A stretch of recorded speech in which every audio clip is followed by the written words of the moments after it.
So you kind of probably find out a lot about yourself the next 10 days or so, right? With Yeah. Travel to Portland and then No question. a quick turnaround to FSU. Yeah, but it's everybody's kind of searching like right now, like who's their team. Like you play certain games. I thought it was really good for us, obviously, in the Marquette game, how we won, even though you would like to line it up better.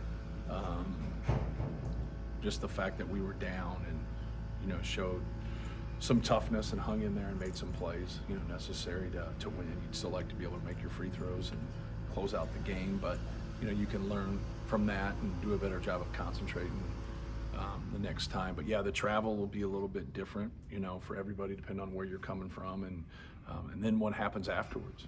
I think that's what you're kind of alluding to. Like, we have the quick turnaround and fly back here, then fly to Florida, and so it's part of it. It's not something that can't be accomplished in terms of having success and on both of those trips, but it does get a little dicey at times, and you just have to worry about the game in front of you and just keep it right there. Was there a particular focus this past week that you had extended time off from Yeah. game to game?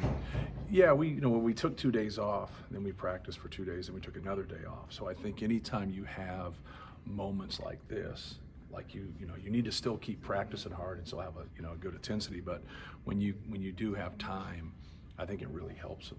I think it helps them both mentally and physically. But no, just rebounding the basketball, being tougher. Obviously, West Virginia's a good rebounding team. We got out rebounded by Marquette, so just collectively doing a better job of rebounding the basketball and kind of treating Marquette as a loss. That's what I told them in film.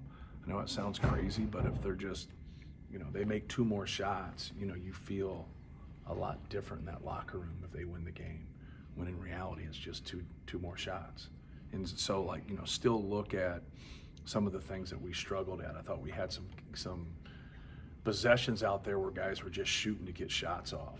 You got to shoot shots in rhythm, and there's nothing wrong if you have a hurried shot late in the clock. Everybody understands that, but the guys would make a shot, then all of a sudden they'd take a bad one because they made one. And just you got to maximize your time. If you get 20 minutes, you can't be upset that you didn't get 10 more. You got to make the most out of that 20 minutes or whatever your scenario is, and just continue to bring value to the team. You got the shots you wanted in the first half against their half-court pressure. Mm-hmm. Were you okay with how your guys handled that? Yeah, sort we of approach handled it defensively, well. knowing you're going to see more of it. Yeah, we got good shots. We for the most part, as a coach, you're going to be pretty tough on your shot selection. You never have that 100% fix. You got to take good shots, but you also, when you deal with people that can shoot, you got to understand their confidence level is always pretty high, especially for guys when they make a couple. But no, I thought we had some pretty good shots that just didn't go down. I think that's been the case so far. I think that's probably the one thing that's surprised me so far, is that we haven't made as many open shots as I thought we would. Is that getting the ball enough now? You said before. No, they're they're struggling. To be frank with you, they're really struggling. We got guys with their head to the ground. We got guys that catch the ball up top and don't look in. We got guys that dribble in, and he's got guys buried and they don't see him. Yeah, we're really struggling in that area. And I'm being serious. They have to do a better job of delivering the basketball and getting the ball when he's open.